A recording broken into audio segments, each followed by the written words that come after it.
So we should all be to the point by now where we have our polyhedrons all joined together, or in the process of joining them together. Creating those seams, finishing them up with the hot glue, and we'll get these planes put together. All right? So as you can see, as we talked about previously, we're going to be using this paper tape to fill the seams. All right?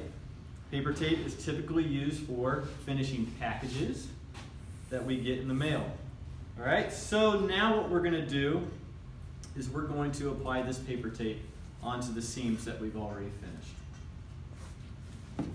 I have a ruler here, and you guys all have rulers. What we're going to do is we're going to actually measure to the length of the edge. Let me get this measurement here.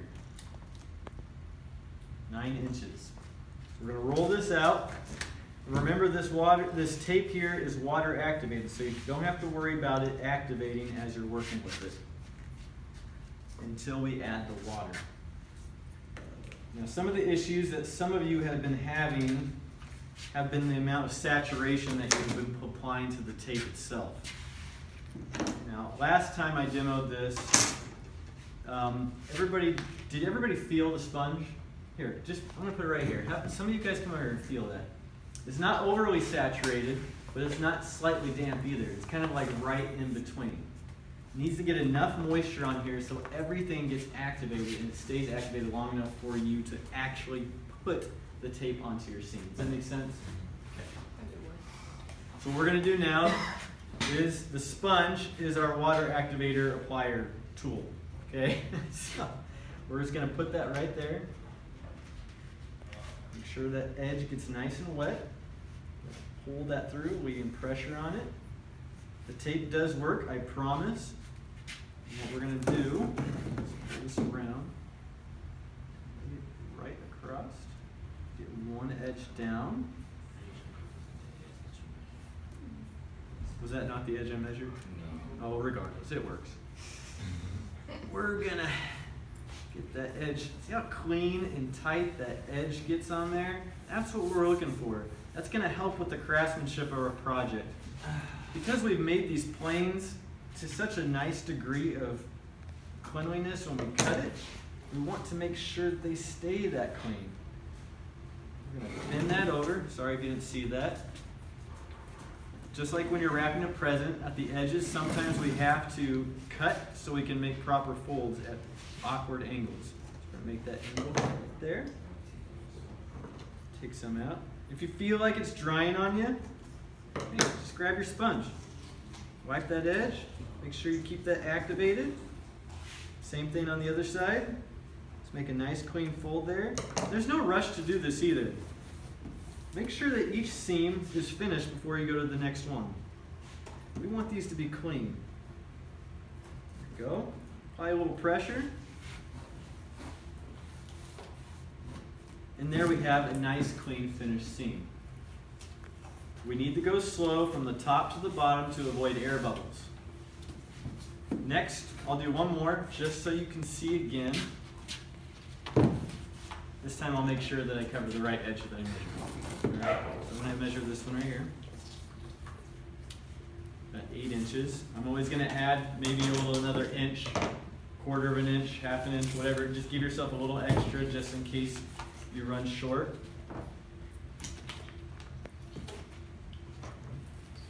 About 8.5. Do this again. Put the sponge down.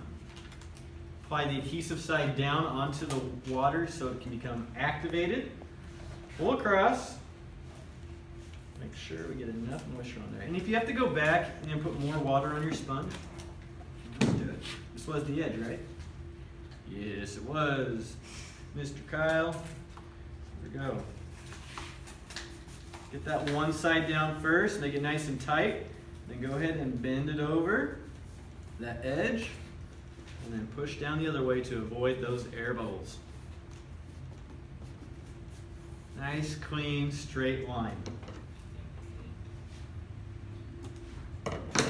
Activate that a little bit more.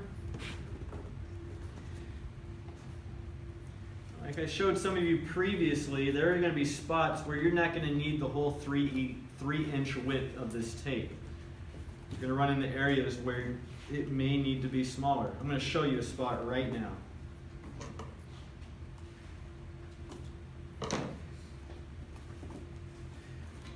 For instance, this edge right here, there is an intrusion coming in.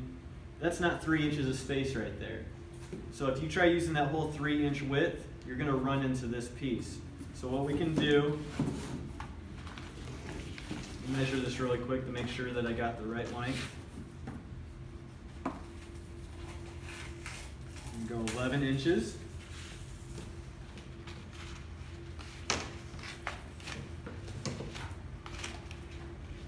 On the bounce anyways. Listen, if you have to do patchwork with this, it works just fine. So what I'm going to do is I'm going to cut this in half.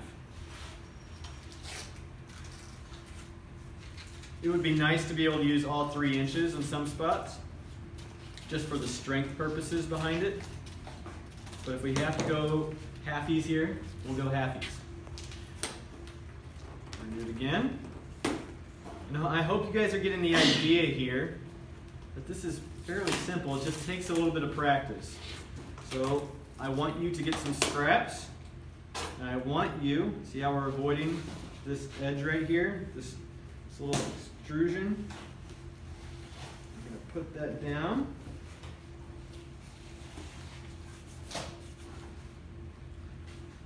I'm going to come in a little closer with the camera just to kind of get some detail here so people can see on the video what we want it to look like.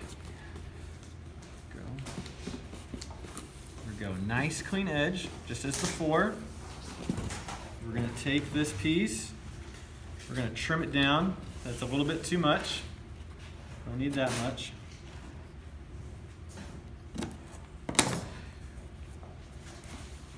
All right, I got a little piece here that I'm going to have to cut out, but I'll deal with that later. When you cut off that piece, what are you going to do with like scissors, or does it come off clean with scissors? Yeah, it comes off fine with scissors, okay? Or you can use your X-Acto knife, whatever works best. But I would prefer using scissors. They're just a little safer because you're going to be working with your hands and you don't want to prick yourself with your blade. All right. Is that clear idea? Yes, makes sense. Any questions? That little seam that you've got right there, that I'm looking at, your hand is touching it right now. Right here? Nope. Right in the middle, like, yeah. This one right here. Look, let me just. Yeah, come up here and point. This one right here. Yeah. Would you have to put tape on that one? Yes, I would. Okay. Just because when you try to paint it, Mm-hmm. that line is not going to be filled in. Even this one right here. So when I talk about patchwork, you can cut this down even smaller. It doesn't have to be a full width of paper. It doesn't have to be it can be a microscopic piece if it fills in that edge. So we just want to clear the piece of having any holes or areas that are going to show in the final piece. Where a light catches it, you're going to see, oh, there's a divot there. They didn't put that tape in. They didn't get that clean edge. All right? Got to stop saying that word. All right. So the process I was talking about that we can do a little bit differently. I showed you that you can use a spray primer before. You can even use the Derm's Rock Hard to fill in some of the deeper crevices or dents that you might have in your piece. So an illustration, traditional illustration, if you're working on hardboard, gesso is a great way to cover your pieces and to get rid of texture. We can utilize the same technique with sculpture. So I have some gesso in here. Everybody worked with gesso before? No. We got a lot of yeses and a lot of nos. I can show you that later.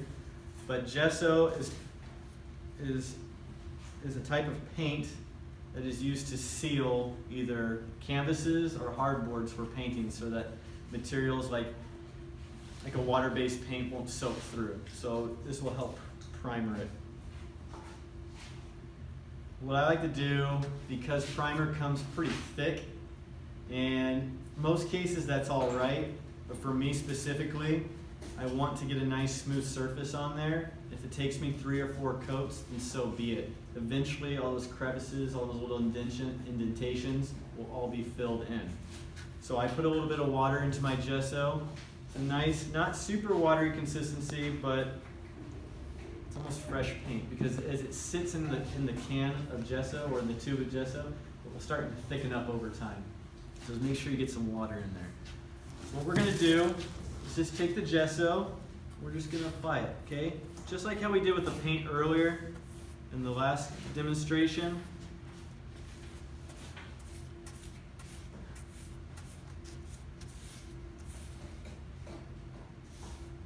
We're just gonna fill in the planes with this nice clean white gesso.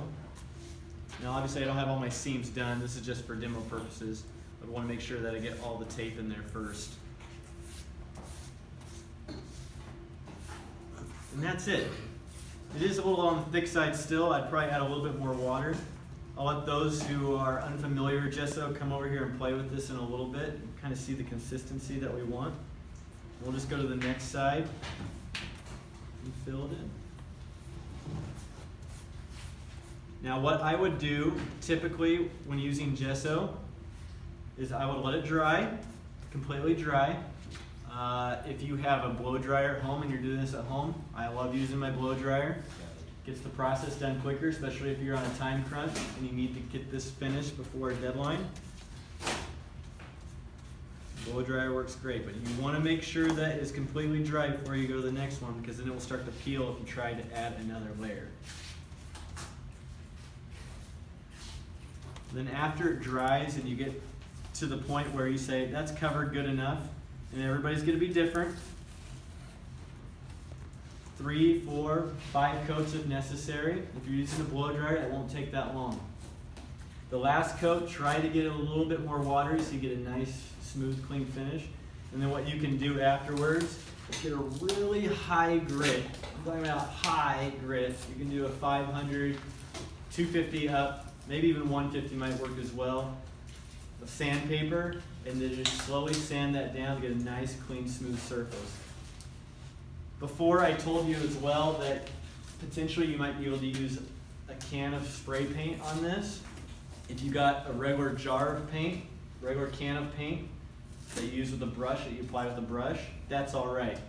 But if we're able to get a smooth enough surface, you can use regular spray paint as well and put a couple coats on it. But please be careful, because we tend to get too close and then the drips become an issue, or the thickness will start creating bubbles.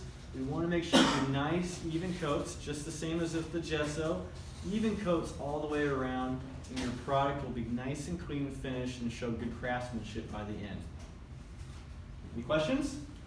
Yes? Is it like a paint roller eliminate the need for sandpaper? I tried a paint roller. No. I didn't feel like it was giving me very good coverage. You may have better trial than I did. I used a foam roller. I didn't actually use the regular cotton foam paint roller that we get at the store. I used a foam one. It just got a little too bubbly for me. With the paintbrush, or are you talking about the gesso specifically, or the paint? Oh yeah, the gesso, it should work. But I prefer just using a nice synthetic brush. Especially if it's a really nice soft one, then you can get a really nice clean surface with it without any issues. I can demo it again really quick, just for your. So it goes on pretty thick, and like I said, I do have it a little thicker than I would normally use it, but I will make sure that I get it watered down consistently for you to come and look at. But honestly, the first couple coats won't really matter too much, because we're going to add more on top of it, and eventually all those microscopic imperfections will be covered up. Do you have any restrictions on what color you want the paint to be? No, not particularly. I want you to make this your own piece. Multicolored, if you get permission, you got to show me what colors you're going to use. I want it to be sound. We're going to be working with a little color theory here. And we don't want it to look like you just rolled out of bed in the morning where you have a pair of jeans that don't go with the top you're wearing. You want everything to flow together. Does that make sense? So we'll keep applying this.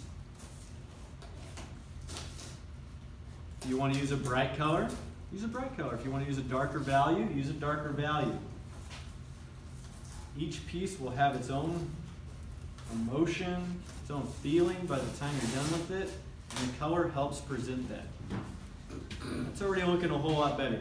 And this side's starting to dry, so later I'll come back and I'll apply the next coat. And hopefully by the end of class, I'll have a nice finished surface for you all to look at.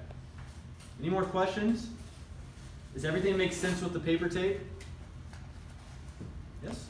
Okay. Well, let's go ahead and continue cutting our razor and getting things put together.